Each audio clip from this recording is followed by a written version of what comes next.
머리는 시원하게 뚫어주고 가슴은 따뜻하게 데워주는 책 이야기 팟캐스트 책 사이다. 안녕하세요. 책 사이다는 한 달에 한 번 책으로 함께 고민할 주제를 갖고 매월 15일 청취자 여러분들을 찾아가고 있습니다. 저는 진행을 맡은 박알라딘이고요. 오늘도 황주부님과 김느낌님 나와주셨습니다. 안녕하세요. 네, 안녕하세요. 네, 연말이네요. 그러게요. 한 해를 돌아보고 계십니까? 네, 뭐 맨날 하는 연말 뭐. 네. 그 작년 연말 방송을 기억하신다면 네. 김느낌님께서 연말에 하는 연례 행사 네, 있죠. 크리스마스 카드 쓰기. 네, 지금도 어. 쓰고 있습니다. 네. 작년에 네. 받아보셨죠? 받았습니다. 너무 감동해서 왜냐하면 그렇게 꼼꼼하게 그렇죠. 적어서 보내주실 거라고는 예상을 음. 안 했거든요. 한 가지 비밀을 알려드릴까요? 네. 제가 뭐라고 썼는지 제가 사진으로 다 저장해 놓습니다. 아. 왜냐하면 거의 전년에 썼던 분한테 다음 해에 쓰는 경우가 많아서. 근데 이제 작년에 했던 얘기를 또 쓰면 안 되잖아요. 네, 그래서 일단 그런 건 다 이게 카메라로 찍어놓죠. 보내기 전에. 전근대 시대에 그 유럽 사람들도 그렇고 조선의 선비들도 그렇고 편지 보낼 때 한 통을 더 써놓잖아요. 그런 느낌이 나네요. 자기가 보관하려고 뭐라고 보내는지 기억하니 해야 되니까. 그런 걸 일도 없이 살아온 제가 막 굉장히 반성이 되는. 황주부님은 연말 어떻게 보내고 계십니까? 올해 연말은 진짜 송년회가 많아요. 그래서 너무너무 정신없이. 그리고 제가 내년에 50이 되잖아요. 그러니까 왠지 이렇게 밀렸던 친구들을 꼭 만나야 될 것 같은 느낌 아닌 느낌이랄까? 그리고 올해는 좀 특별한 파티를 준비하고 있어요. 내년에 50이 되는 그 약간 낯선 친구들? 그러니까 나와 어떤 친구는 알지만 굳이 모른다 하더라도 50을 조금 재미있고 유쾌하게 맞이할 친구들을 좀 모아서 파티를 한번 해볼까? 이런 계획을 가지고 있어요. 네. 연말에 어쨌든 새로운 계획 이런 게 있다는 것 자체가 너무 부럽네요. 저는 뭐 어제를 오늘처럼 오늘을 내일처럼 아니 이거 비슷한 듯. 이게 작년에도 보면은 뭐 연말 계획 뭐 있냐. 그래서 저는 크리스마스 카드 쓰는 거고. 황주부님은 그 가족 파티였나요? 가족 파티 해서 제가 막 맹비난했었죠. 어떻게 그런 폭력적인 파티를 근데 굉장히 좋다고 강변하셨었고 박알라딘 아마 산에 가셨었던 듯 여행 가셨던 것 같은데요. 작년에는 그렇죠. 연초에 그러니까 올해죠. 올해 1월에 긴 여행을 다녀왔죠. 뉴질랜드. 말씀해주시고 나니까 기억이 나네요. 네. 수십 년 전 얘기 같네요. 사람이 매년 하는 일이 그러네요. 비슷비슷한 것 같아요. 나 인제 알았네. 새해 계획은 뭐 세우고 계십니까? 저는 특별한 계획은 없고요. 뭔가 50을 맞아서 일단 좀 삶이 좀 움직여질 것 같아요. 제가 대전으로 이사를 갑니다. 진짜요? 네. 10년에 100kg씩 내려가는 걸 한번 실천해 보려고요. 대전으로. 네. 그건 큰 변화 아닙니까? 큰 변화인데요. 되게 설레요. 그러니까 뭔가 계획이라는 게 우리가 항상 내 일에서 뭐를 얼마큼 성취하겠다 이런 계획들을 많이 세워왔던 것 같아요.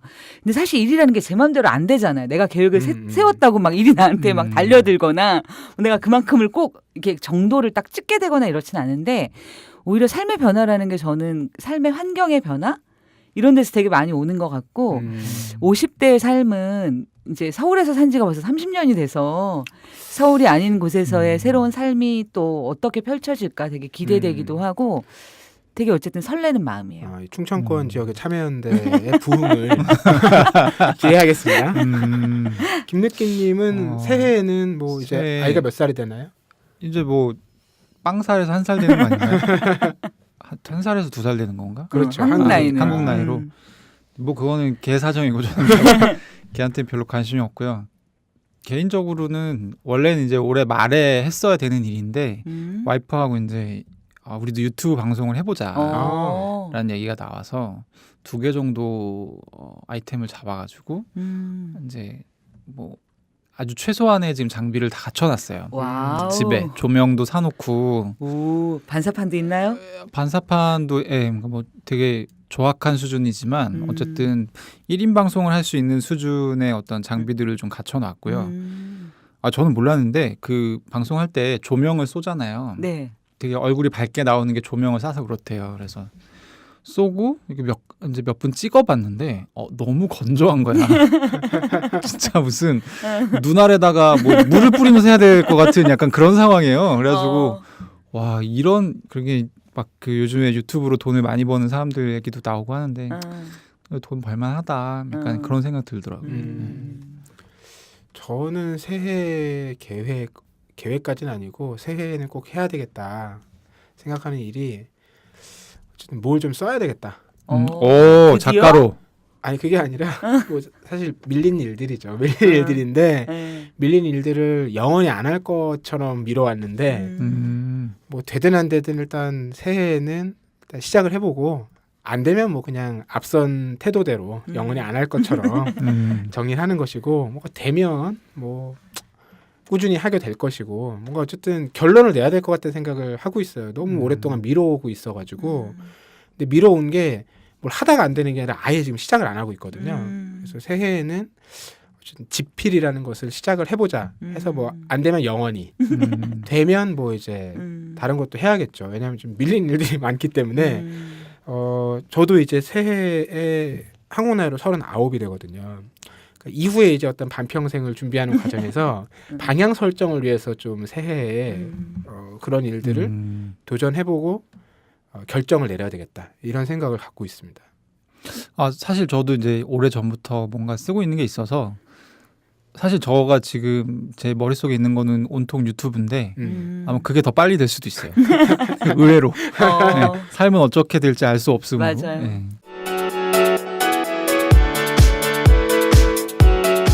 자, 뭐 이런 신년을 앞두고 네. 12월의 마지막으로 여러분들이 산 책 어떤 건지 궁금한데요.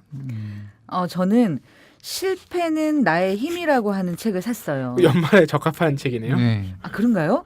뭐 아니 올해가 이렇게 많은 분들이 반성을 하시잖아요. 이렇게 자기를 칭찬하기보다는 안 된 일들을 많이 돌아보니까. 근데 그런 결의 책이 전혀 아니에요. 사실 저는 이 책을 제가 사게 된 계기는 도서관에서 이제 새로운 그러니까 책들을 이제 보다가 꽂혀 있는 걸 보게 됐어요. 근데 저는 실패란 단어를 사실 되게 좋아해요. 성공이란 단어보다. 그게 뭐 저의 기질에 박혀 있는 뿌리 깊은 무엇이든 아니면 경험적인 것이든 그래서 실패는 나의 힘? 근데 약간 자기계발서면 어떡하지? 이런 느낌으로 사실 굉장히 쉽게 집어들었다가 책이 너무 재밌어서 2분의 1쯤 읽고 알라딘에서 주문을 했어요. 근데 사실 이거는 심리학 책이에요. 근데 제목과 부제는 네. 제목이 실패는 나의 힘, 부제는 성공을 부르는 실패학. 누가 봐도 자기계발서인데요. 그렇죠. 근데 그런 느낌이 전혀 아니에요. 그러니까 이게 오랫동안 심리학을 공부하신 김하영 교수님이라고 하는 분의 책인데요. 사실 이제 이 책의 앞부분에 이런 얘기가 나와요. 한국 사회에서 실패란 말이 특히나 알러지 반응을 일으킬 정도로. 그리고 이제 막 특히 엄마들은 아이들을 혼내기만 해도 우리 애에게 지금 뭐 하는 거냐. 우리의 기를 죽이는 거냐. 우리 아이는 그런 경험을 하면 안 된다라는 굉장히 어떤 강고한 반응들이 있잖아요. 이제 그런 장면들로 자기가 이 책을 집필하게 된 계기를 소개하고 있어요. 그래서 굉장히 매력적으로 제가 빠져들었던 건데요. 약간 느낌은 어떠냐면 교과서예요. 일종의 이제 실패와 성공에 대한 이것이 심리학적으로 어떤 계보들을 가지고 있고 어떻게 지금 예를 들어서 한국 사회든 미국 사회든 이런 심리학들이 전개되고 있고 그리고 이제 본인은 스스로 실패 심리학을 전공하신 분이에요. 본인은 이제 교수님으로부터 그러면서 이제 우리의 교육 현장, 우리만이 아니라 미국의 교육 현장에서 우리가 스키너라고 들어보셨죠? 네. 그래서 무기력, 학습된 무기력 이론에 의해서 아이들이 되도록이면 실패를 경험하지 않고 키워야 이 아이가 삶을 제대로 행복하게 살아갈 수 있다라고 하는 믿음이 굉장히 지금 우리의 교육 현장들을 지배하고 있는데 실제로는 그렇지 않다. 그렇지 않을 수 있고. 좋은 책이네. 그래서 저는 굉장히 이 책으로부터 되게 제가 가지고 있던 뭐랄까요. 그러니까 일 때문에 만나야 했던 많은 학부모님과 아이들이 있는데 설득이 안 된 어떤 지점들이 있었어요. 아무리 실패가 의미가 있고 그것들을 잘 돌아보는 습관이 훨씬 더 중요하다는 이야기를 굉장히 많이 했는데 이게 씨알이 안 먹힌 어떤 지점이 있는 거예요. 그렇죠. 무슨 소리 막 이러면서. 심정적으로는 뭐 살면서 어쩔 수 없이 겪는다고 해도 가급적 늦게 경험하면 좋겠고 가급적 작은 실패를 경험하면 좋겠는 게 사람의 마음이니까. 그렇죠. 네. 그런데 사실은 뭐냐면은 그러한 뭐랄까 양육 태도 그리고 이제 학교에서 그래서 시험도 안 보잖아요. 왜냐하면 시험 봐서 아이들 등수가 나오는 것 자체가 아이들한테 실패로 인식될 수 있다. 이런 것들이 사실은 어떤 면에서는 아이들에게 실패 내성을 키우지 못하게 한다는 거예요. 그러니까 그런 실패를 굉장히 두려워하게 되고 그 두려운 것 때문에 새로운 시도 그리고 이제 그 새로운 시도라고 했을 때 우리가 보통 도전적인 의미의 시도가 아니라 내가 정복할 수 있는 만큼만 시도하는 어떤 태도들을 가지게 되는 것. 이런 어떤 지금의 제가 볼 때는 많은 어떤 현상들을 설명해 줄 수 있는 네, 특히 예. 후자 말씀하신 게 네. 그러니까 실패하지 않을 정도의 성공만 네. 하는 것. 이게 요즘 사실 많은 사람들의 일상에서 살아가는 태도죠. 네, 네. 네. 왜냐하면 한국 사회라는 것이 음. 한 번 실패하면 회복이 불가능한 사회에 가깝다 보니까 네. 애초에 이 목표 설정을 낮게 해서 그 정도만 성취하면서 살아가는 뭐 그게 나쁘다고 얘기할 수는 없지만 각자 선택일 수 있는데 우리는 그게 일방적으로 되게 강요되는 상황이라는 그렇죠. 것이 네. 조금 안타까운 일이긴 하죠. 네, 네, 네. 그래서 사실은 굉장히 심리학적인 이론들 뭐 내재 동기라든가 뭐 외적 동기라든가 굉장히 심리학적인 용어들이 굉장히 많이 나오지만 정말 잘 쉽게 풀어 쓴 교과서와 같은 책이에요. 그래서 특히 저는 초보 엄마들이나 이런 분들에게 정말 이렇게 되게 많이 강추하고 싶은 책이기도 하고요. 그리고 이제 성인들도 이걸 읽으면서 그러니까 내가 내 삶에 지금 어떤 선택을 하고 평가를 하고 다시 목표 설정을 하고 이런 것들을 하잖아요. 그럴 때 나를 좀 뭐랄까 잘 돌아볼 수 있는 그것도 굉장히 이렇게 막 너무 뭐랄까 많은 에세이들이 감정적으로 나에게 와서 막 문을 두드리고 막 살포시 열고 막 이렇게 공감하고 이런 느낌으로서가 아니라 나를 조금은 드라이하지만 좀 객관화해서 볼 수 있는 그런 계기가 될 수 있는 책이 아닌가. 그래서 자기계발서와 같은 측면이 없진 않지만 훨씬 더 많은 부분. 그리고 이 책의 저는 본질적인 어떤 목적은 그러니까 그런 것들이 아닐까라는 생각이 들어서 이 책을 저도 샀지만 주변에 벌써 한 서너 친구한테 선물해 준 책입니다. 네. 네, 황주부님께서 올해 마지막 산책은 김하영 교수의 실패는 나의 힘이었습니다. 김느끼님께서 가져오신 책도 연말에 어울리네요. 근데 저는 약간 이 책이 연말에 어울리나? 어쨌든 뭐 괜찮은 책이긴 합니다. 초협력 사회라는 책인데요. 네. 협력이라는 키워드가 네. 그 피터 터친이라는 분이 쓰신 거고 이분은 그러니까 비슷한 류의 전작들을 몇 개 쓰셨던 약간 글로벌리 유명한 저자 중에 한 분이에요. 그래서 내용은 제목처럼 그러니까 인류가 인간 사회 역사가 어떤 협력을 통해서 더 큰 사회를 만들고 그래서 이제 그렇게 번영을 누려왔던 사회다라는 그런 내용이고요. 이제 어떻게 협력이 더 큰 사회를 만들고 우리를 번영하게 했는지에 대해서 설명을 하고 있는 그런 책입니다. 그래서 뭐라 그럴까 이 여러 가지 그러니까 어떤 책을 보면 여러 가지 얘기를 담고 있는 책이 하나가 있고 어떤 책은 또 한 가지의 아주 강력한 메시지를 향해서 그냥 질주하는 책이 있는데 이 책 같은 경우는 후자이고요. 그리고 그 결론 자체가 좀 명징하고 그리고 그러니까 오히려 좀 어렵다는 느낌 없이 되게 술술술술 봤던 그러니까 모든 얘기가 다 글로 질주하고 있어서 어렵지 않기 때문에 한번 읽어보시면 좋을 것 같고 꽤 두껍지 않나요? 네, 꽤 두껍습니다. 꽤 두꺼운데 막 그렇게 또 두껍진 않고 한 400페이지 정도 되는 것 같았는데 정확하게는 모르겠네요. 꽤네요. 근데 이 책이 저도 궁금해지는 이유가 네. 그 인류의 생물학적인 진화나 혹은 사회 구조의 진화나 이런 것들을 설명할 때 협력이란 키워드를 다룬 책들이 적지 않아요, 사실. 네. 이 책은 부제를 보니까 전쟁을 가지고 이거를 풀어내는 것 같아요. 그렇죠. 전쟁 가지고 어떻게 풀어내냐면 네. 인류가 그러니까 우리 딱 보통 이제 원시인들이 어떻게 황주부님은 어떻게 살았다고 생각하십니까? 처음에 원시인들이요? 네.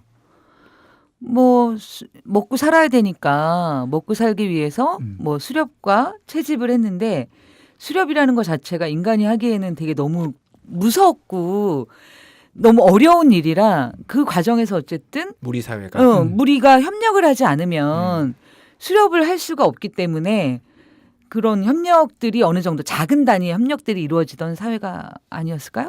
그러니까 이 사람이 얘기하는 거는 그러니까 그러니까 먼저 얘기해두고 싶은 건 우리가 네. 고대 사회는 굉장히 왕정, 네. 그래서 막 음. 왕이 막 다 죽이고 막 이런 사회로 생각하기 쉬운데 음흠. 아주 원시 수렵 사회에는 오히려 수렵이라는 그 작업의 특성상 여성이 이제 그 집단을 리딩하는 경우들이 이끄는 경우들이 많았고 네네. 그렇죠. 오히려 되게 평등한 사회였다는 거예요. 음.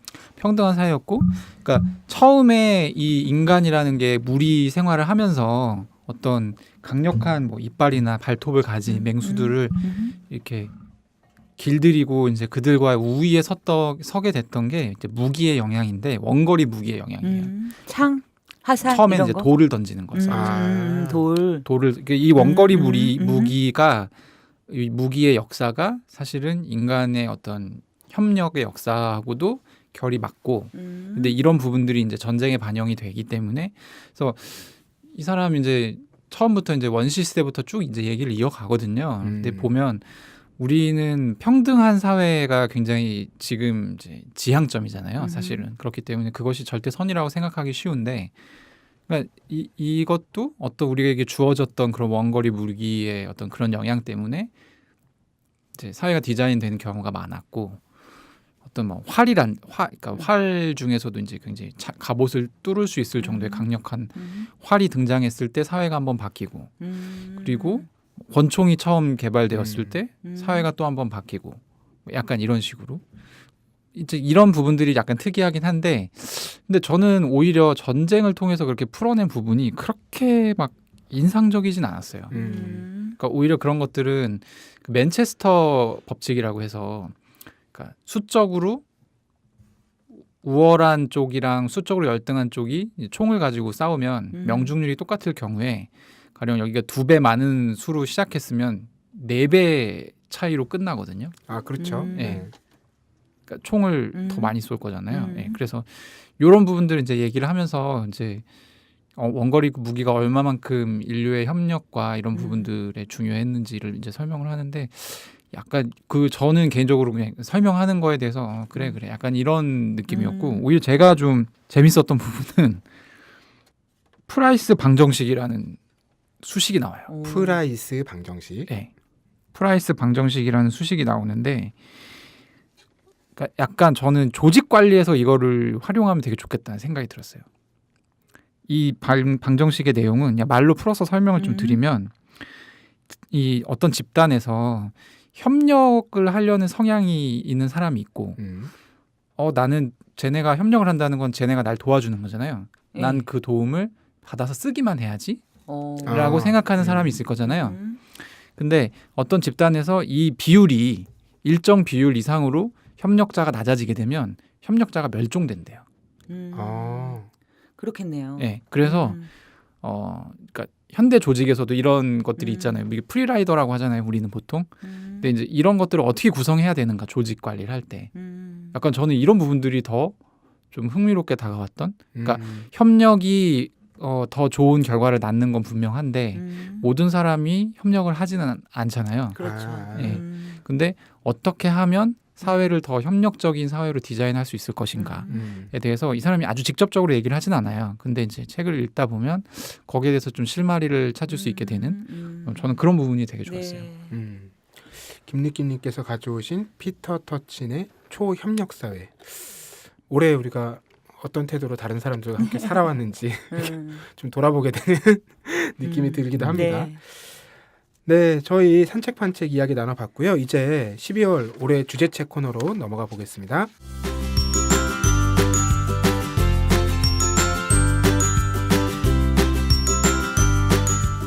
네, 저희가 12월을 맞아서 고른 주제는요. 파격적인 주제입니다. 긴 겨울밤, 잠이 들지 않을 때 읽으면 좋을 책이죠. 뜨거운 이야기. 골라봤는데요. 고민이 깊으셨죠? 어떤 책 골라오실지. 저는 비교적 쉽게 골랐기 때문에. 저는 뜨거운 이야기라고 하니까 계속 지구 온난화밖에 머릿속에서 떠오르지 않아가지고. 이런 배신자 같으니라고. 그거만큼 지금 중요한 문제가 있나. 그러니까 저희가 회의를 통해서 항상 그러니까. 주제를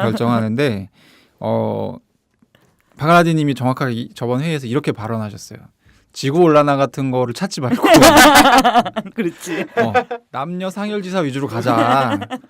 우리도 좀 사람들이 많이 들어야 된다. 뭐 이런 얘기 하셨었고 분명히 에로틱이라는 단어를 네. 구사하셨어요. 아, 네. 네. 저는 그 주제에 충분히 충족되는 그런 책을 골랐죠. 저는 말만 할 줄 알았지 그 분야 잘 모르나 보더라고요. 아무리 돌려봐도 뭐 관련된 책도 없고 뜨거운 이야기. 제가 궁여지 책으로 네. 골라온 책이 있어요. 아 뭐예요? 뭐 어떤 책? 궁여지 책으로 골라온 책이 남녀 상열지사는 아니고요. 네. 뭐야 진짜. 저에게 가장 뜨거운 느낌을 전해줬던 음. 책. 음. 이 책이 뭐냐면 제목이요. 나는 공산주의자다. 아, 처음 들어보시나요? 네. 이 원작은요. 네. 역사는 나를 한 번도 비껴가지 않았다라는 책이에요. 그 책을 바탕으로 만화로 그려낸 책입니다. 이 책이 어떤 책이냐면 남파 공작원으로 남에서 36년 동안 수감 생활을 한 비전향 장기수 허영철 씨의 회고록이에요. 제가 이 책을 여러 곳에서 많이 권했으나 이 권할 때 까인 적도 있고요. 예를 들면 방송 부적합.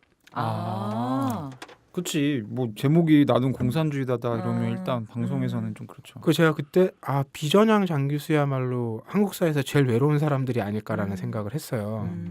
소수만 남아 계시기도 한데 아직도 얘기되지 말아야 할 존재들처럼 얘기되잖아요. 저한테 이 책이 지금까지 제가 읽었던 책 중에 가장 어떤 뜨거운 마음을 전달해줬던 책이라서 궁여지 책으로 골랐다는 걸 전제하고요.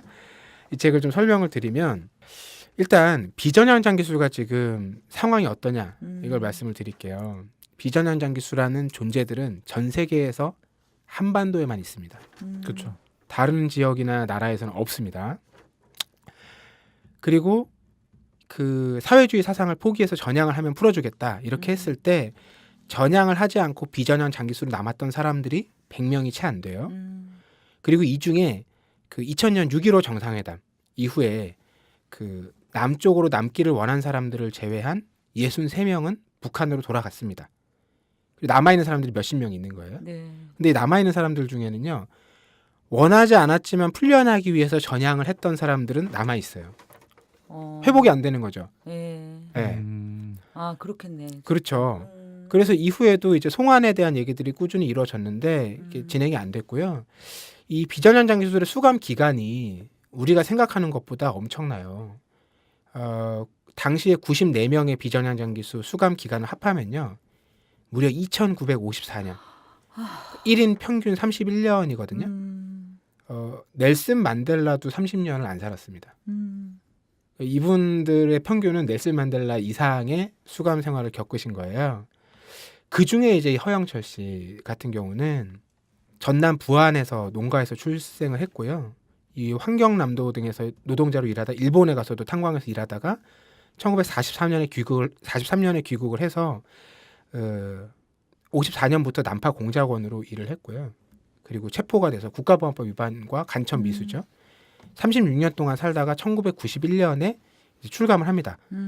그리고 좀 아이러니한 거는 2005년에 광복 60주년 기념 평양 문화유적 참관단 여기 포함돼서 평양 다녀오셨어요. 이분은 돌아가길 원하지 않으셨던 거죠. 그리고 2010년 6월에 이제 사망을 했습니다. 근데 이런 이제 역사적인 사실 자체도 안타까운 얘기지만 이분이 이제 가족과 주고받은 편지들이 이 책에 많이 나와요. 이 편지를 읽을 때 뜨거운 마음들이 들어요. 가족이라고 하면 남해 있는 분들인가요? 북에 그렇죠. 있는 남에서 남해 이제 있는. 아내와 또 자녀들. 이 자녀들은 당연히 그냥 취업이라든지 이런 것에 대한 제한도 많이 받았겠죠. 아들이 이런 편지를 보냅니다. 아버님, 사상은 인간이 인간의 편의를 위한 방법이고 도식일 뿐 인간은 사상을 위해서 존재할 수 없으며 사상이 인간을 위해서 존재해야 됨은 명확한 것이 아니겠어요? 희망이 있는 곳에 생명이 있다고 했듯이 희망이 없는 삶을 어떻게 삶이라 하겠습니까? 또한 삶이 없고서야 무슨 사상이니 이념이니 하는 것이 있겠습니까? 여기에 대해서 허영철 선생이 답신을 보냅니다. 나도 인생의 목적이 사상을 위한 수단이 되어서는 안 된다고 하는 것을 알고 있다. 오늘 당장 공산주의를 실현하고자 하는 것은 아니다. 또 그렇게 될 수도 없다. 오늘 이 민족 앞에 제기된 과업은 조국 통일이다. 반드시 공산주의일 필요는 없다. 나는 무엇보다 통일을 갈망한다. 내 사상이 오늘의 삶에 장애를 주지 않는다. 그러니까 본인이 이 사상을 지켰지만 이걸 고집하면서 다른 일을 맡겠다는 게 아니라는 거예요.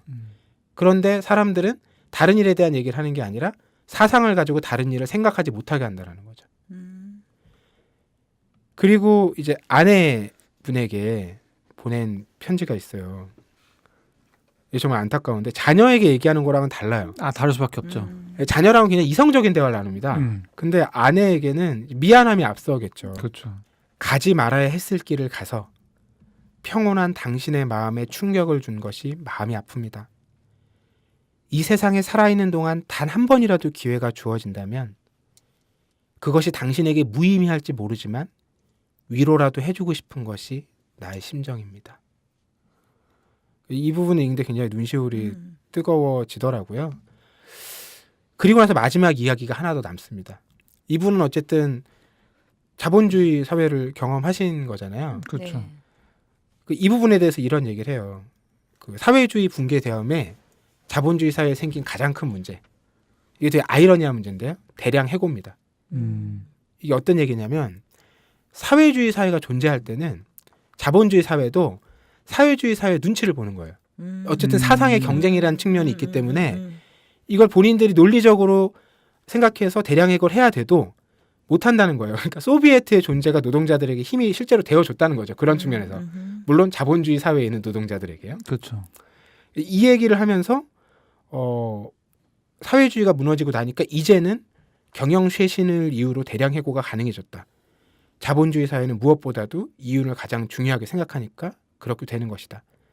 결국 그 사회에서 살아가는 사람들에게 미래는 이제 불투명한 것이 되고 말았다. 이게 역사의 과정을 생각해 보면 어떤 아이러니한 해석이잖아요. 이분의 네. 해석 자체가 그런 것도 굉장히 흥미로웠고, 뭐 이 마지막 얘기보다는 어쨌든 그 가족 간의 이야기들이 그리고 이분이 놓인 그 존재의 층이라고 할까요? 이런 게 저에게 가장 좀 뜨거운 고민을 안겨줬던 책이기도 해서 언제쯤 한번 소개하고 싶다고 생각을 하면서 가까운 곳에 꽂아놨었거든요. 기회가 잘 찾아오지 않아서 그냥 마침한 때에 어떤 책이라도 일단 들고 가야 되니까 하나를 가져가자. 그렇다면 나는 이 책이겠다. 지금까지 얘기 안 한 책. 그래서 골라왔습니다. 굉장히 좋은 책인데요. 읽어보고 싶네요, 진짜. 평가는 좀 다르더라고요. 어떤 분들은 그 원작, 역사는 한 번도 나를 비껴가지 않았다가 더 와닿는다는 분이 있고 이 만화인 나는 공산주의자다가 훨씬 더 와닿는다는 분이 있는데 저는 후자였어요. 네, 만화 쪽이 이렇게 그 더 드라마틱한 부분들이 있어서 그런지 이렇게 강하게 다가온 측면들이 있었거든요. 어쨌든 지금도 이 비전현장 교수 가운데 한 20분 정도가 살아 계시고 물론 다 연락이 되는 건 아니에요.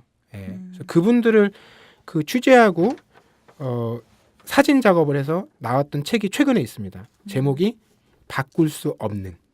뭐 약간 오해가 있을까봐 염려가 돼서 말씀드리는데 이분들의 삶이 막 굉장히 이렇게 우울하다거나 뭐 이런 걸 말씀드리고자 하는 건 아니에요. 그것과 무관하게 우리가 이분들을 바라보고 있는 이제 관점이라는 게 오히려 굉장히 틀 지워져 있다. 좀 이런 말씀을 드리고 싶어요. 자, 그럼 이제 뜨거운 이야기와 상관없었던 제 책 이야기는 정리하고요.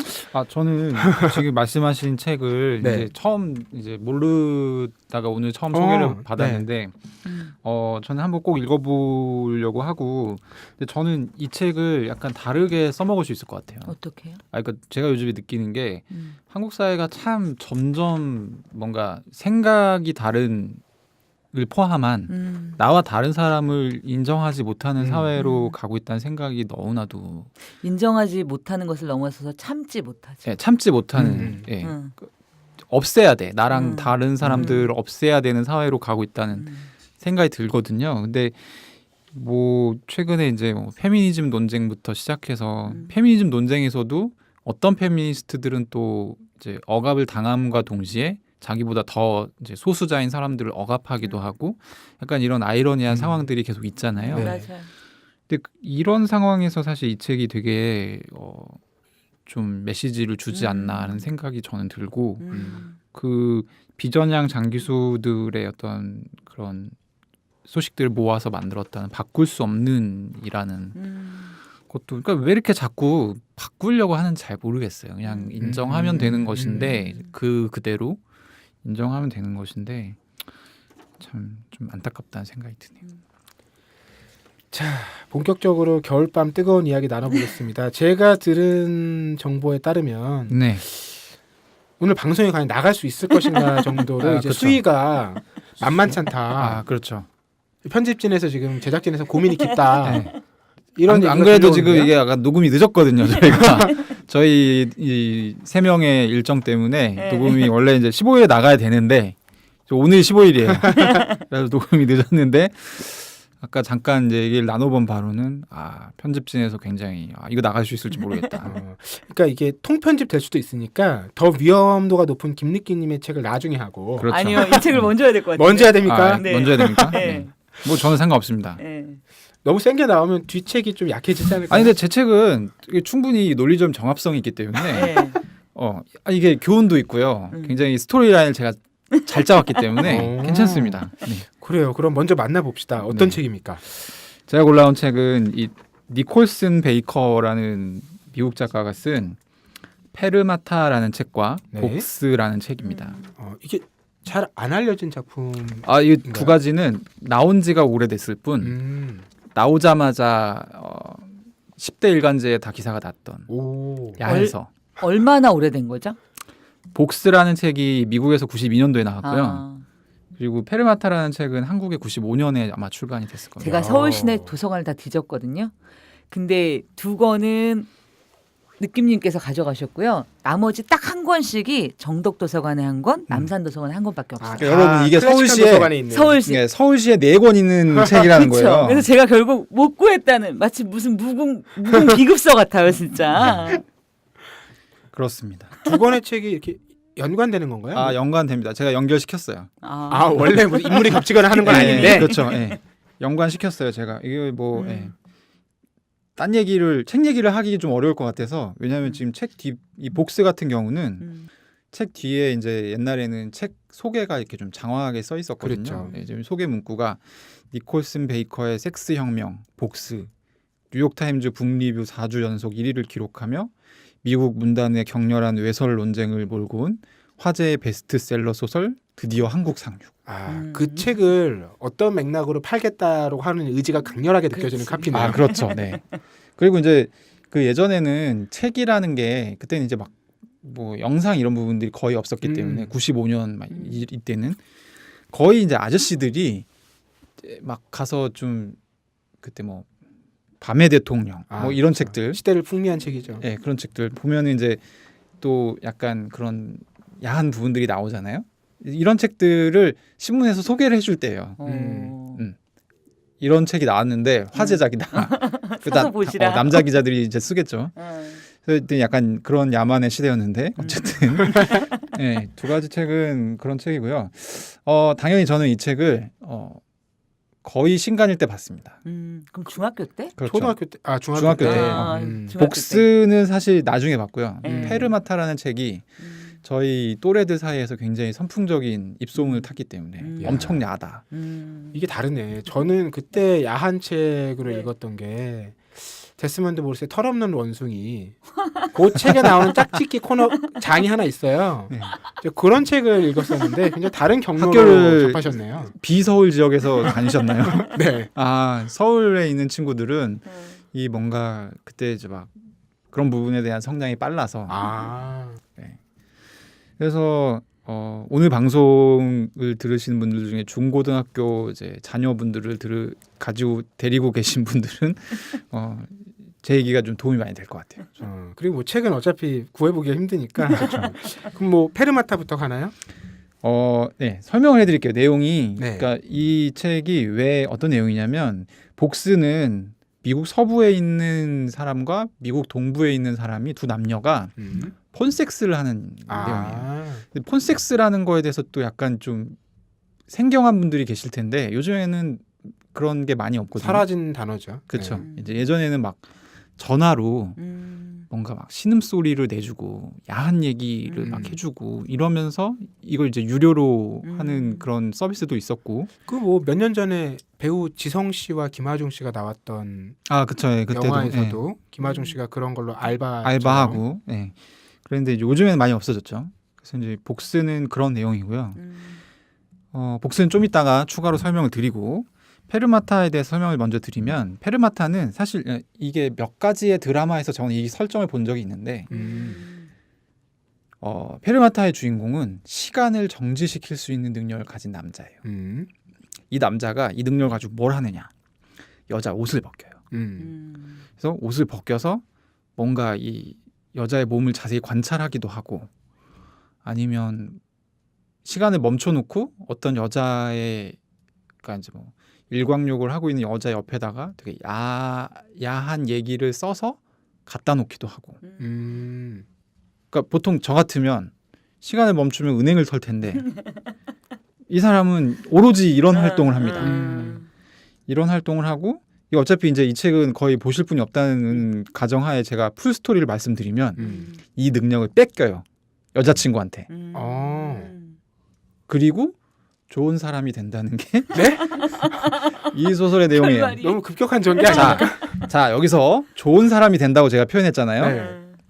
이제 저가 이제 이 책을 읽었을 때의 느낌을 말씀드릴게요. 그러니까 사실 중학생, 고등학생 남자애들이 그때는 그 성욕이 폭발하는 시기이기 때문에 저 때는 그 성욕을 푸는 방법 중에 하나가 야한 책을 보는 거였어요. 그래서 이제 공립도서관 같은 데 가면 그런 책들이 있어요. 서로 이제 공유해요. 책 제목이나 뭐 대략의 수위 이런 거를. 그래서 야, 그 책 진짜 짱이래. 뭐 이런 가서 보는 거예요. 근데 대부분 보통 이제 그때는 야한 무협지 같은 게 많았는데 대부분 보면 굉장히 그 구체적인 행위에 대한 묘사와 그리고 자극적인 설정, 뭐 이렇게 강간을 당하는 뭐 유부녀가 나온달지 뭐 약간 이런 거.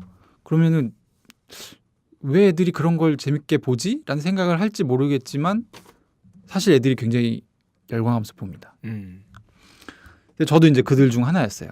그러다가 이 책을 봤는데 이 책을 소개하는 이유는 뭐냐면 이 책의 컨셉 자체가 저는 되게 특이했거든요. 특이했고 보통 야한 책을 보면 굉장히 몰입해서 보게 돼요. 근데 이 책은 몰입해서 보다가도 뭔가 이렇게 툭툭 끊기는 느낌이 있었어요. 그래서 이제 그 어린 시절에도 제가 생각을 했죠. 도대체 이 책은 왜 이런 느낌을 주는가? 그래서 이제 생각했던 것 중에 하나가 뭐였냐면 이 페르마타라는 소설은 그러니까 아주 노골적인 관음에 대한 얘기예요. 시간을 멈춰놓고 보잖아요. 시간을 멈춰놓고 보는데 이게 왜 야하냐? 사실 이제 야할 필요가 없는 거죠. 시간을 멈춰놓고 여자는 그냥 가만히 이렇게 있는 상태에서 이 여자의 몸을 관찰하거나 아니면 옷을 벗겨서 몸을 만져보거나. 근데 이게 사실 성의 요소가 없잖아요. 근데 왜 나를 비롯한 애들이 야하다고 느끼는 건가? 제가 내렸던 결론은 이거는 사실 야한 게 아닌데 내가 뭔가 혼동하고 있는 거다. 그러니까 시간을 멈춘다는 것 자체가 우리가 일상에서 경험하거나 네. 느끼는 것과 전혀 다른 어떤 상황을 주는 거잖아요. 네, 그런 부분이 하나가 있고 네. 근데 제가 생각했던 거는 약간 그런 거였어요. 이거는 권력욕이다. 그런 맥락도 있겠네요. 뭔가 저 사람은 모르는 인지하지 못한 상태에서 멈춰놓고 그냥 옷을 벗기고 제가 관찰하는 거잖아요. 저 시선을 가진다는 게 이 힘이니까. 시선을 가진다는 게 힘이니까. 근데 제가 이제 이거를 꼭 좀 공유를 해야겠다고 얘기를 했던 부분이 뭐냐면 많은 남성들이 착각을 해요. 그러니까 지금 너무 이해가 돼요. 어떤 것들이. 그러니까 포르노그래피에서 우리가 그런 충동적 욕망 같은 것들을 해소하는 부분이 사실 비슷한 맥락이죠. 그러니까 포르노그래피에서 나오는 부분들로 뭔가 해소하는 거는 그게 평소에 본인의 어떤 성적 판타지 이런 부분도 있을 수 있어요. 근데 제가 얘기하고 싶은 부분은 몰카 찍으면서 음. 이 본인의 성적 욕구를 푼다고 하는 사람은 사실은 굉장히 권력욕이 되게 부재해 있는 상태예요. 그러니까 보통 보면 저 친한 여자분들하고 이제 얘기를 하다 보면 여자분들이 이해를 못 하거든요. 왜 계단을 올라가는 여자의 치마 속을 굳이 촬영을 하느냐. 뭘 하려고 그걸로. 근데 그런 행위를 함으로 해서 뭔가를 해소하는 남자들이 있거든요. 근데 그게 사실은 어떤 성욕이라기보다는 권력욕에 가깝다는 거예요. 자, 여기까지 얘기를 진행이 됐잖아요. 네. 그러면 저는 이 책을 기점으로 성욕과 권력욕을 구분하게 됐어요. 그래서 저한테 되게 중요한 책이에요. 성욕이라고 하는 거는 내가 저 여자랑 한번 자고 싶어. 좋은 관계를 맺고 싶어. 이런 건데 권력욕이라는 거는 내가 저 여자를 마음대로 하고 싶어. 인 거거든요. 그래서 그 두 가지를 구분하게 되는 계기가 되었기 때문에 저는 굉장히 좋다고 생각을 했고 그리고 이제 복스 같은 경우도 보면 이제 거의 이제 비슷한 내용인 거죠. 네. 이거는 그러니까 이거는 똑같이 둘 다 관음인데 하나는 청각적인 요소에 의한 관음인 거고 하나는 시각적인 요소에 의한 관음인 거고. 그래서 이런 부분들을 부모님들이 애들하고 얘기를 한번 해보면 좋을 것 같아요. 그러니까 네가 지금 생각하는 게 그러니까 특히 이제 그 나이 때는 그 남성들의 어떤 요즘에는 남중 남고가 없지만 거의 근데 남성들의 커뮤니티는 항상 권력욕이 많이 작용을 하는 그렇죠. 서열이 엄청 중요한 사회죠. 사회거든요. 그래서 자기도 모르는 사이에 그러니까 보통 왜곡된 성의식이라고 하는 것들이 대부분 제가 생각하기로는 권력력을 성욕으로 착각하는 거예요. 그런 경우들이 많아요. 네. 이해가 좀 되네요. 네, 맥락들이 그려져요. 네.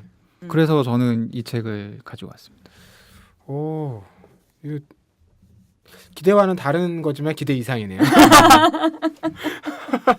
그리고 이게 확실히 그 뭐랄까 저는 여러 가지 이제 이런 도색 소설이라고 하면 좀 그렇지만 말초 신경을 자극하는 소설들을 봤을 거잖아요. 근데 이 사람은 잘 씁니다. 야해요, 실제로 책이. 묘사나 이런 것들이 뭔가 이제 좀 이게 좀 뭐라 해야 돼?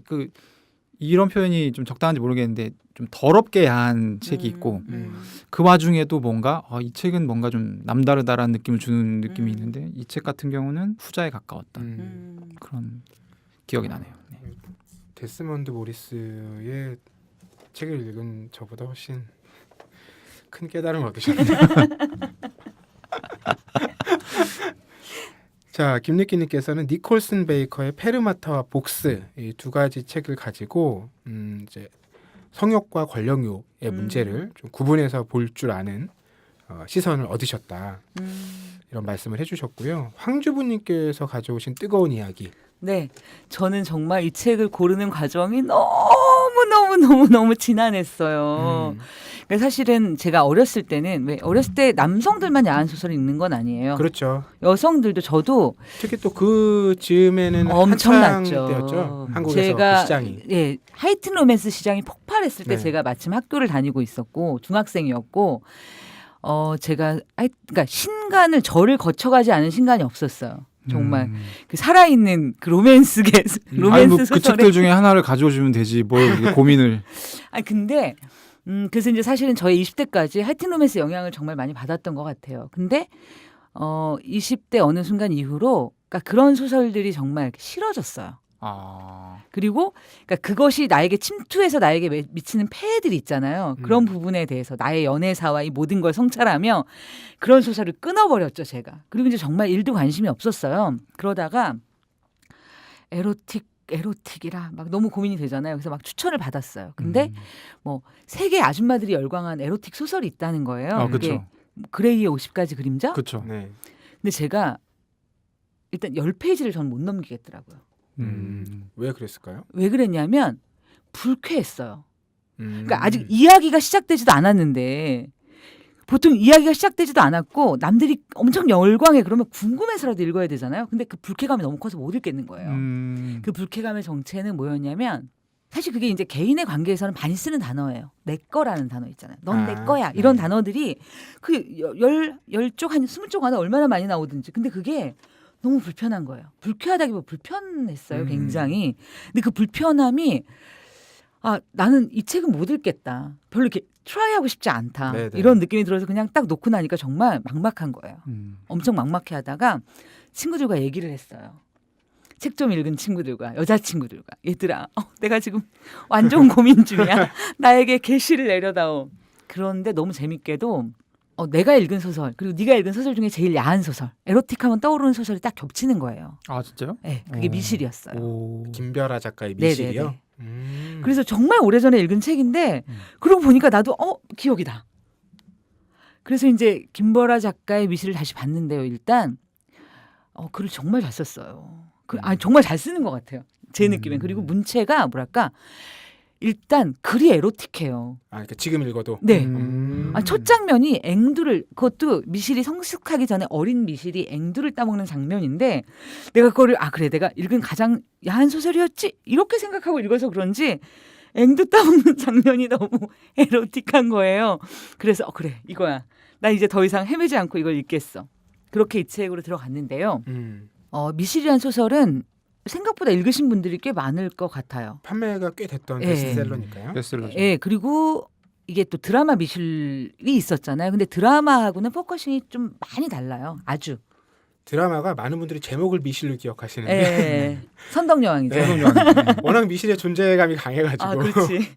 많이들 그렇구나. 미실로 막 얘기하더라고요. 그렇구나. 근데 그렇게 얘기해도 다 통한다는 게 정말. 그러니까 선덕여왕이었군요. 저도 지금 알았어요.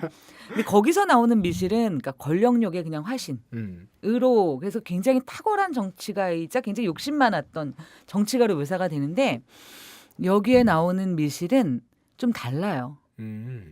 그러니까 일단 태생 자체가 조금 설명을 해드리면 이제 왕족이 후사를 잇잖아요. 근데 왕족이 후사를 잇는 그 자격에는 두 가지 종류가 있어요. 하나는 진골정통. 이라고 해서 뭐냐면 전형적인 왕족이죠. 왕족과 왕족이 결혼해서 애를 낳아서 후사를 잇거나 아니면 대원신통이라고 해서 여기 보면 뭐랄까요? 섹사.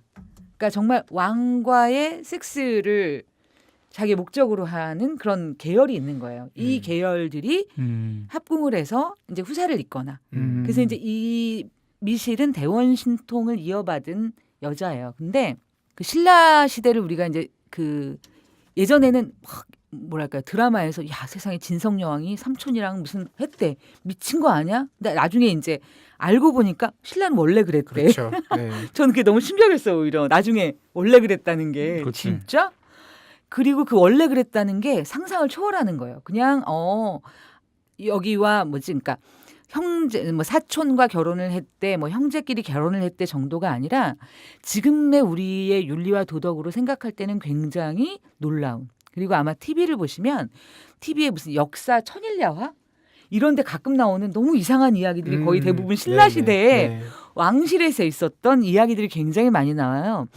그런 기풍들이 어색하지 않은 그러니까 지금처럼 막 너무 화들짝 놀라고 세상에 어떻게 이럴 수가 있어?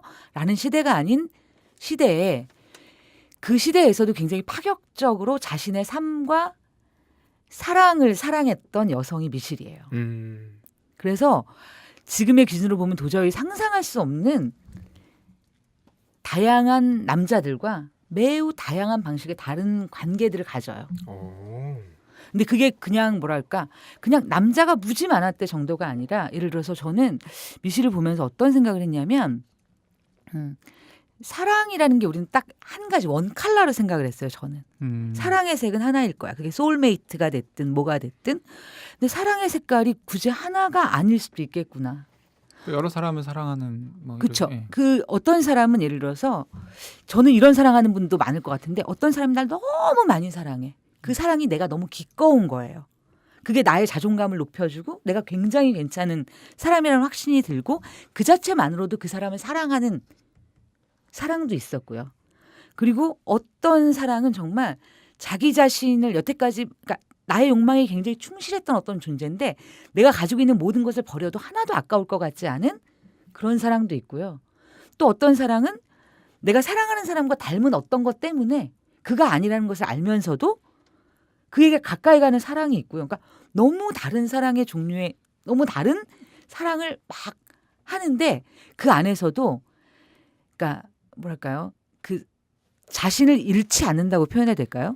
자신을 잃지 않고 사랑하는 여성의 모습이 전 너무너무 놀라웠어요. 이거 에로틱이라기보다는 로맨스 아닙니까? 아, 근데 되게 야해요. 그리고 그 야하다는 게 어떤 느낌이냐면 그 사랑이 그 방금 말씀하신 힌트가 있는데 약간 여성들에게 그리고 여성 일반이라기보다 저에게는 어떤 게 있냐면 로맨스와 에로가 조금 다른 영역인 거예요. 그리고 이제 로맨틱이라는 단어를 쓸 때와 에로틱이라는 단어를 쓸 때 그 느낌과 결이 굉장히 다르거든요. 그렇죠. 남자들도 그런가요? 두 개는 뭐 명확히 구분이 되는.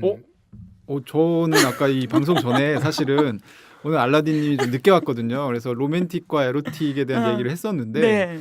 저의 의견은 남자한테는 로맨틱이 없다였어요. 그래서 내가 정말 일단 나한테는 없다. 로맨틱은 없어. 그러니까 딱히 그런 기억이 나지 않아요. 그러니까 물론 이제 아까 황주부님이 표현하시기로는 가슴이 두근거리는 거는 가슴이 두근거리는 게 로맨틱이다. 그래서 가슴이 두근거리는 적은 당연히 있지만 그렇다고 해서 내가 굉장히 로맨틱한데라고 느껴지지는 않았다. 나는 솔직히 말하면 로맨틱한 경험이 있으십니까?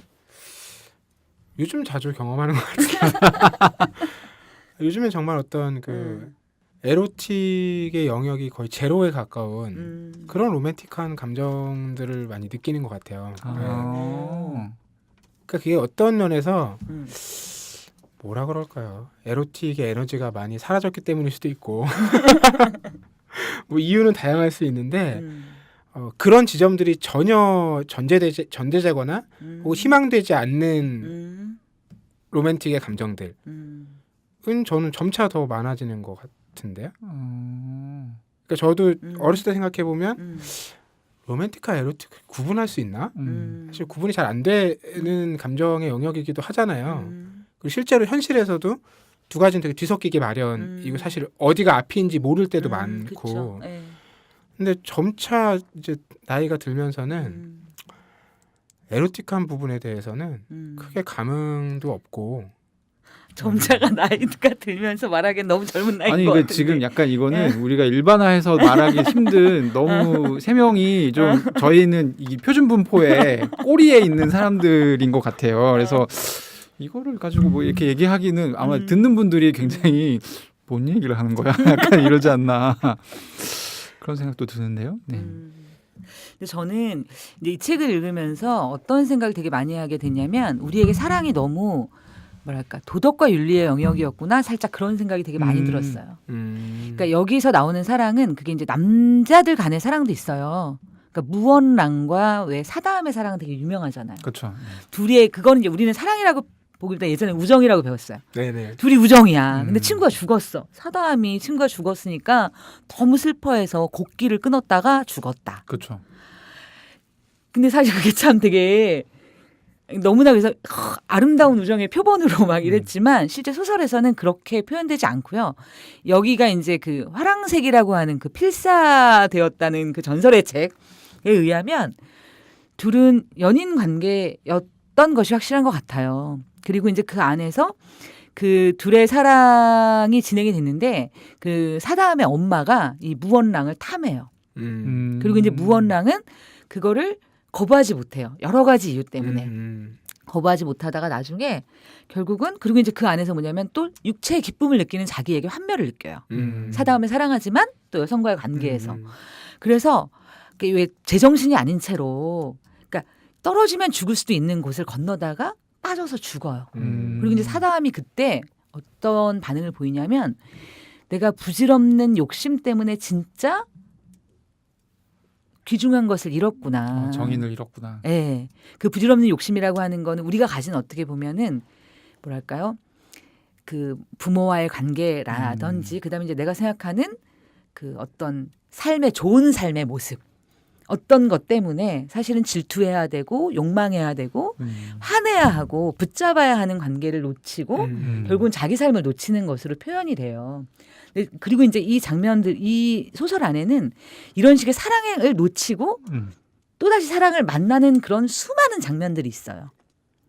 그리고 이제 그런 장면들을 보면서 저는 그러니까 사람답게 살아간다는 게 어떤 걸까 이런 생각을 막 하게 됐어요. 사람답게 산다는 게 우리가 왜 굉장히 나이가 많이 든 그리고 뭐 세상에서 엄청나게 뭐랄까 많은 명성과 이렇게 그 드높임을 받는 사람들이 돌아가실 때 왜 야 마음껏 사랑해 남는 게 그거밖에 없어 뭐 이랬다는 얘기를 굉장히 많이 듣지만 네네. 그런 얘기가 그래 그런 분들이 그렇게 말씀하시곤 하지 그 이상을 넘어서 나의 삶의 메시지로 잘 다가오진 않았거든요. 왜냐하면 지금은 평균 수명이 기니까요. 음. 그때는 음. 조선시대 같은 경우는 평균 수명 뭐 40세를 안 되면 우리는 지금 다 그냥 인생 1회 끝난 거거든요.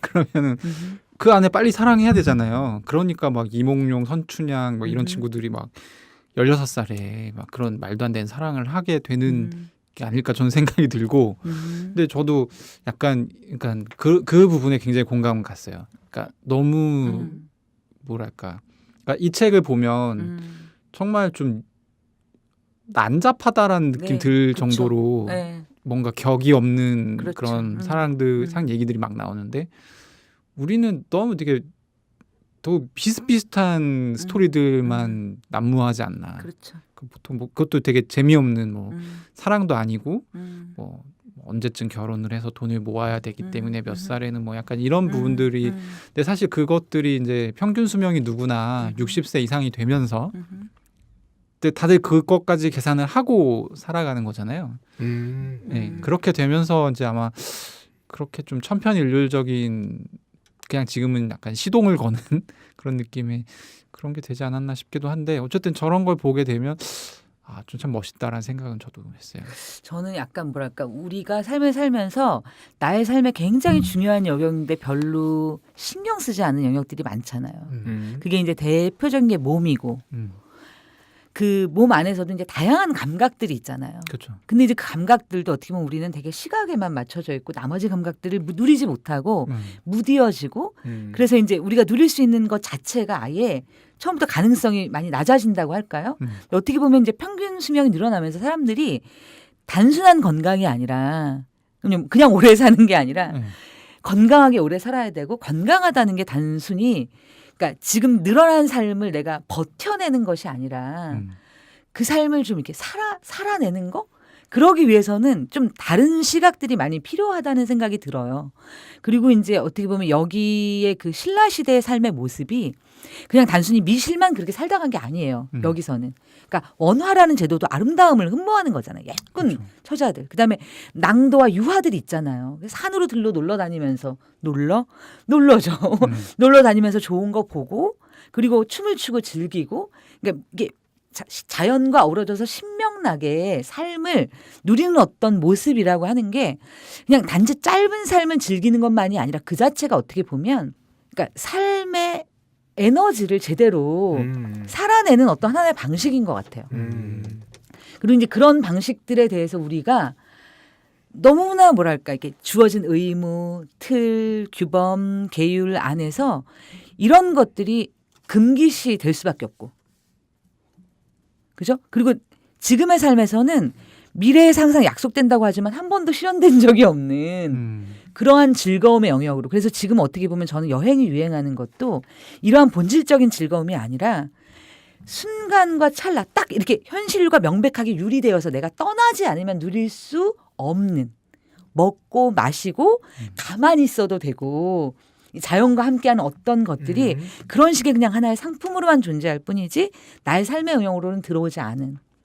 그래서 그런 것에 대한 부활의 어떤 느낌이랄까 그런 거를 굉장히 많이 느꼈고요. 저는 굉장히 시원했어요. 소설을 읽으면서. 그러니까 불편하다는 느낌보다는 되게 시원하다는 느낌이 되게 많이 들었고 이게 여자라서 더 그런가? 뭐 하여튼 여러 가지 생각들을 하게 됐어요. 그러니까 저희보다 저나 이제 사실 바갈라디님보다 더 여성에게 되게 억압적인 시대를 살아오셨잖아요. 황주뷰님은 그 기간이 좀 더 길었잖아요.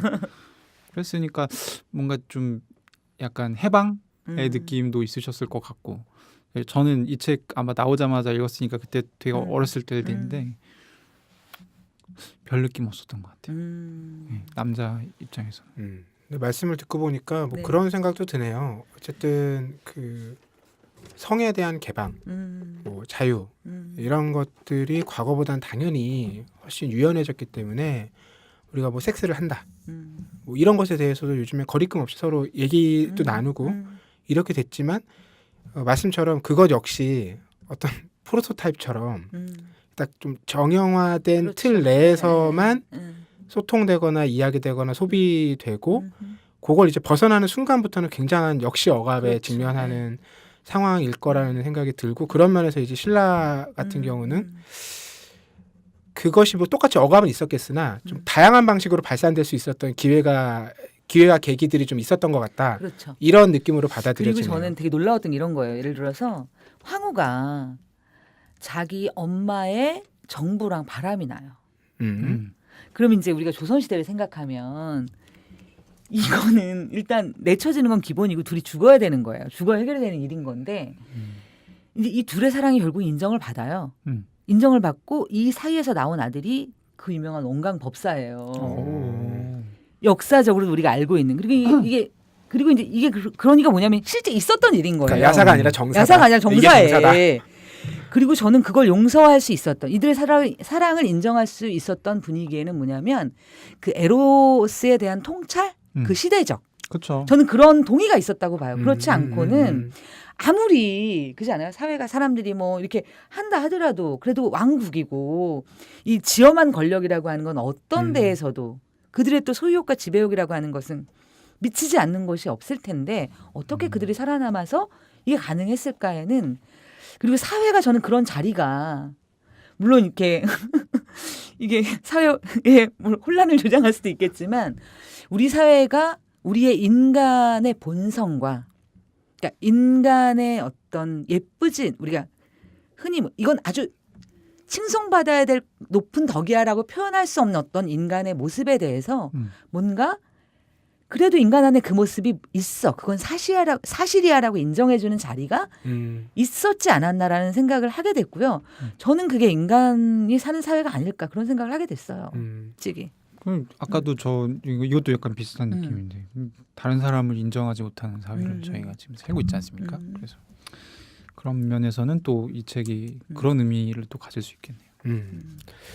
아 오늘 겨울밤 뜨거운 이야기 제가 초반에 엄청난 어떤 기대감을 높여드렸는데 그런 맥락에서 충족이 되었던 얘기인지는 잘 모르겠으나 즐거운 이야기를 흥겹게 나눴고요. 김리키님께서는 니콜슨 베이커의 소설 페르마타 복스 그리고 황주부님께서는 김별아 작가의 미실 그리고 저는 허영철 원작 박건웅 만화의 나는 공산주의다. 오늘 함께 이야기 나눠봤습니다. 저희 오늘 방송 마치면서 좀 청취자분들께 인사드리고 좀 안내해드릴 부분이 있어요. 저희 책사이다가 2년 넘게 지금 진행되면서 30회입니다 오늘이. 네. 와 이게 놀라운 일이 뭐냐면 전 늘 이런 생각하는데 사람이 살면서 어떤 사람하고 자기가 읽은 책에 대해서 얘기해보는 경험이 사실 많지 않아요. 그렇죠. 그리고 맞아요. 그런 경험이 있다고 해도 어떤 제한된 영역에서 한두 번 있을 수 있죠. 근데 우리가 지금 거의 2년 넘게 한 달에 한 번씩 30번을 얘기한 거니까 이건 진짜 엄청난 인연이거든요. 그리고 여기 함께 해주신 청취자분들도 당연히 맞아요. 그런 인연을 함께 나눈 분들이고요. 이런 얘기를 왜 하느냐. 저희가 오늘 방송을 끝으로 해체는 아니고 시즌 1 방송을 좀 종영을 하고 그간 해왔던 저희들의 이야기를 저희도 좀 되새겨보고 앞으로 또 나눌 이야기들도 더 고민을 해보고 이런 시간을 좀 당분간 가지려고 합니다.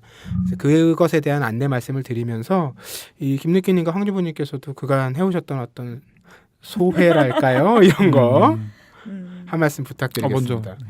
네, 저는 사실은 이 시간이 되게 고통스러운 시간이었어요. 왜냐하면 너무 크게 웃었나요?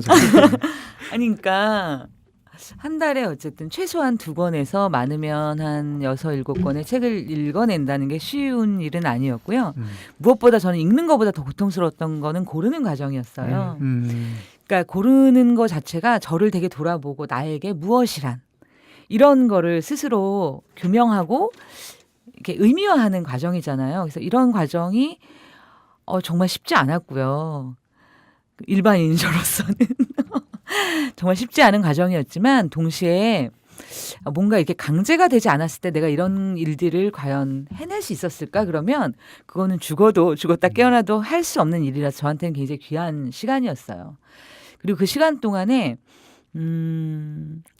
뭔가 규칙적으로 책을 찾고 도서관에 가고 책을 보고 정리하고 그리고 이제 이야기를 또 정리했던 것과 다르게 이야기를 또 나누는 과정에서 내가 생각지도 못했던 어떤 생각들이 들어오고 나가고 나눠지는 그 과정이 저한테는 되게 놀랍고도 신비로운 과정이었고요. 말씀하신 대로 우리가 책 한 권을 외운 것처럼 머릿속에 넣을 수 있었던 과정은 아니었지만 책을 읽으면서 많은 생각들을 스스로 하게 된 과정이었고 저도 듣고 이야기를 나누면서 또 다른 생각들을 할 수 있는 과정이어서 이 과정이 저한테 너무 즐거웠고요. 독자분들에게도 저희가 책 한 권을 막 외울 만큼 전해드리지는 못했어도 어떤 고민의 한 씨앗 정도를 드릴 수 있는 과정이었으면 정말 의미 있는 과정이 아니었을까.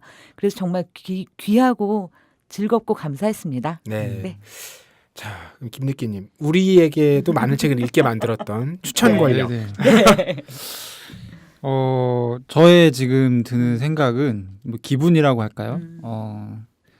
인생 최초로 만기 적금을 타는 느낌이에요. 그러니까 원래 저는 뭐 이렇게 꾸준히 뭘 하는 걸 잘 못하는데 뜻하지 않게 이제 같이 하다 보니까 이제 30회를 했고 저 같은 경우는 책을 워낙 좋아하고 뭐 다른 별다른 취미가 없어서 책을 많이 읽는 걸 좋아하긴 했는데 혼자 책을 읽는 거랑 적어도 이제 한 달에 한 번씩 만나서 책으로 얘기를 해야 되잖아요.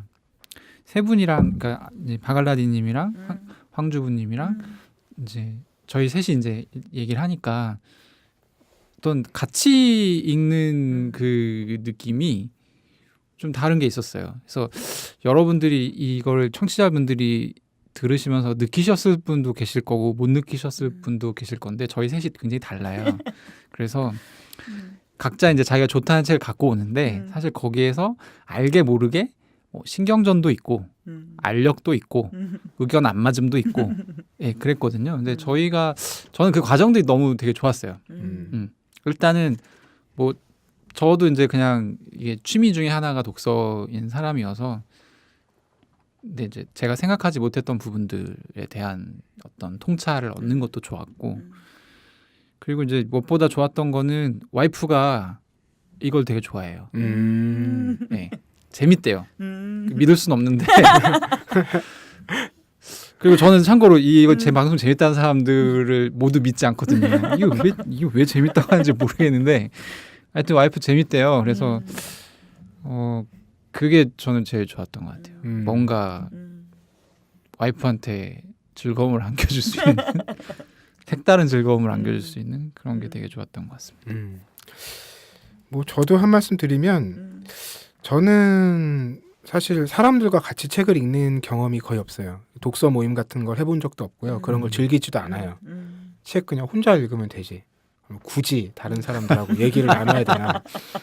그리고 제가 뭐 방송이든 글이든 뭐 이렇게 저렇게 책을 소개하는 일들을 많이 하게 되는데 그런 자리는 또 이 책사이다랑은 달라요. 왜냐하면 대부분 제가 전달할 만 하면 되거든요. 이 책의 의미와 내용과 맥락이 무엇이고 그래서 읽어보시면 좋을 겁니다. 사실 이런 이제 그 조건들이 주어져 있어요. 근데 좀 전에 김니끼님 말씀하셨듯이 저는 이 방송에서 우리 셋도 크게 보면 되게 비슷한 점이 많다고 생각될 수 있거든요. 그렇죠. 뭐 정치적인 지향이라든지 뭐 각자 하고 있는 뭐 일의 어떤 영역이라든지 이런 걸 겉에서 봐서는 되게 어떤 비슷한 층위에 있는 사람들을 생각하기가 쉬울 거예요. 저도 그렇게 생각했고요. 근데 이제 책을 가져오는 걸 보면 아 정말 각자 다른 인생들을 살아왔고 앞으로도 다르게 살 거라 이런 느낌들을 확실해, 그건. 정말 강하게 받아서 아 이래서 사람들이 책을 읽고 좀 얘기하는 것들을 즐기는 그 느낌들이 있구나라는 걸 이 자리에서 알았어요. 물론 그렇다고 다른 데 가서 그런 독서 모임을 또 하진 않겠지만 그런 느낌들을 실제로 받았다는 것만으로도 저한테는 남다른 독서의 체험이었다 이런 생각이 듭니다. 그렇죠. 자, 뭐 아쉬움은 뭐 저희가 그렇다고 이제 영영 여러분들 안 찾아뵈는 건 아니니까요. 요쯤에서 마무리를 하고요. 저희 재충전 혹은 뭐 새로운 생각들, 상상력들을 좀 많이 가져와서 새로운 모습으로 더 흥미로운 이야기들로 여러분들 찾아뵙겠다는 약속드리면서 오늘 12월 책사이다 여기서 마무리하겠습니다. 고맙습니다. 감사합니다. 네, 감사합니다.